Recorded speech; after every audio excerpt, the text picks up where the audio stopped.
ജനങ്ങളെ വലിയ തോതിൽ ആകർഷിച്ച, ബോക്സ് ഓഫീസിൽ വൻ വിജയമായി മാറിയ മലയാളത്തിൻ്റെ അഭിമാന താരങ്ങളും ഒക്കെ പങ്കെടുത്തിട്ടുള്ള ഒരു സിനിമയിൽ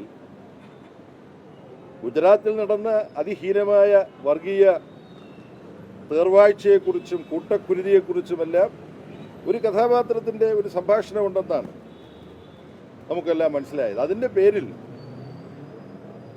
എന്തു വലിയ തുടർ ആക്രമണ പരമ്പരകളാണ് എൻഫോഴ്സ്മെന്റ് ഡയറക്ടർമാരുടെ അന്വേഷണ സംഘത്തെ എമ്പുരാൻ സിനിമയുമായി ഏതെങ്കിലുമൊക്കെ തരത്തിൽ ബന്ധപ്പെട്ടവർക്കെല്ലാം നേരെ കെട്ടഴിച്ചു വിട്ടുകൊണ്ട് നരേന്ദ്രമോദി ഗവൺമെൻറ് നിർവഹിച്ചുകൊണ്ടിരിക്കുന്നത്. അതിൽ നഗ്നമായ നിയമലംഘനമുണ്ട്. എന്താണ് ആ നിയമലംഘനം?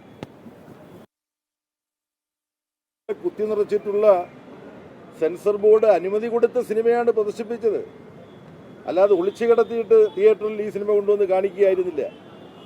അപ്പോൾ അതിൻ്റെ വിശദാംശത്തിലേക്ക് ഈ സമയത്ത് ഞാൻ പോകേണ്ടതില്ല. അപ്പോൾ നമ്മുടെ ഇന്ത്യ രാജ്യം വലിയ വെല്ലുവിളികളെ നേരിടുകയാണ്. ഇതിനെ അഭിമുഖീകരിക്കാൻ വളരെ വ്യക്തമായ കാഴ്ചപ്പാടോടുകൂടി പ്രവർത്തിക്കുന്ന പാർട്ടിയാണ് CPIM. പാർട്ടി കോൺഗ്രസ് അംഗീകരിച്ച മറ്റേ ഒരു പ്രധാനപ്പെട്ട പ്രമേയത്തെക്കുറിച്ചുകൂടി പറഞ്ഞിട്ട് എൻ്റെ ഈ പ്രതികരണങ്ങൾ ഞാൻ അവസാനിപ്പിക്കുകയാണ്. കാര്യം നിങ്ങളിവിടെ ഇങ്ങനെ വന്നപ്പം ഈ സമയം മുതലെടുത്തിട്ട് ഞാൻ അനാവശ്യമായ ഒരുപാട് കാര്യം സംസാരിക്കാൻ പാടില്ലെന്ന് എനിക്കും അറിയാം. പാർട്ടി കോൺഗ്രസ് അംഗീകരിച്ച വളരെ പ്രധാനപ്പെട്ട ഒരു പ്രമേയം കേരളത്തിലെ ഇടതുപക്ഷ ജനാധിപത്യ മുന്നണി ഗവൺമെൻറ്റിൻ്റെ സംരക്ഷണത്തിന് ഇന്ത്യയിലെ പാർട്ടി ഒന്നടങ്കം അണിനിരക്കണമെന്നാണ് ഒരു പ്രത്യേക പ്രമേയം അംഗീകരിച്ചു. പാർട്ടി കോൺഗ്രസ് അംഗീകരിച്ച പ്രധാനപ്പെട്ട രാഷ്ട്രീയ പ്രമേയത്തിലും കേരളത്തിലെ ഇടതുപക്ഷ ജനാധിപത്യ മുന്നണിയുടെ സംരക്ഷണത്തെക്കുറിച്ച് പറയുന്നുണ്ട്. കേന്ദ്ര ഗവൺമെൻറ് കേരളത്തിന് അവകാശപ്പെട്ട പണം തരാതെ സാമ്പത്തികമായി സംസ്ഥാന ഗവൺമെൻറ്റിനെ കഴുത്തു ഞെരിച്ച് കൊല്ലാൻ ശ്രമിച്ചുകൊണ്ടിരിക്കുകയാണ്. അതിനെ അതിജീവിച്ചുകൊണ്ടാണ് അഭിമാനകരമായ ബദൽ നയങ്ങൾ നടപ്പാക്കി കേന്ദ്ര വിലയിരുത്തൽ സംവിധാനങ്ങളുടെ തന്നെ ദൃഷ്ടിയിൽ ഇന്ത്യയിൽ മറ്റൊരു സംസ്ഥാനത്തിനും കൈവരിക്കാൻ കഴിയാത്ത നേട്ടങ്ങൾ വ്യത്യസ്ത സൂചികകളിൽ കേരളം കൈവരിച്ചുകൊണ്ടിരിക്കുന്നത്.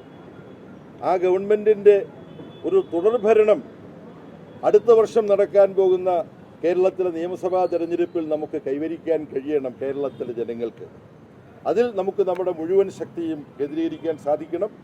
അതിൻ്റെ മുന്നോടിയായിട്ടാണ് ഈ വർഷം തദ്ദേശ സ്വയംഭരണ സ്ഥാപനങ്ങളിലേക്കുള്ള തെരഞ്ഞെടുപ്പ് നടക്കാൻ പോകുന്നത്. അപ്പോൾ ഈ പോരാട്ട ഭൂമിയിലേക്കാണ് നമ്മളെല്ലാം ഇവിടെ കാണിച്ച ആവേശത്തിൻ്റെ 10 മടങ്ങ് ആവേശത്തോടുകൂടി നമ്മുടെ മുഴുവൻ കരുത്തും ഊർജവും എടുത്ത് വിനിയോഗിക്കേണ്ടത്. അതിന് ശക്തി പകരാൻ 24ാം പാർട്ടി കോൺഗ്രസിൻ്റെ ചർച്ചകളും തീരുമാനങ്ങളും സഹായിച്ചിട്ടുണ്ട്. ഇവിടെ കാത്തുനിന്ന് പാർട്ടിയുടെ എളിയ ഒരു പ്രവർത്തകൻ എന്നുള്ള നിലയിൽ പുതിയ ജനറൽ സെക്രട്ടറിയെ സ്വീകരിക്കാൻ നിങ്ങൾ കാണിച്ച ഉത്സാഹത്തിന് നന്ദി പറയുമ്പോൾ തന്നെ നിങ്ങളുടെ ഉത്സാഹം പാർട്ടിയുടെ ഭാവിയിലുള്ള പ്രതീക്ഷയാണ്. അതിന് ദുർഘടമായ പാതകളിലൂടെ നമുക്ക് ഒരുമിച്ച് കൈകോർത്ത് മുന്നോട്ട് പോകാം. എല്ലാ സഖാക്കൾക്കും അഭിവാദ്യങ്ങൾ.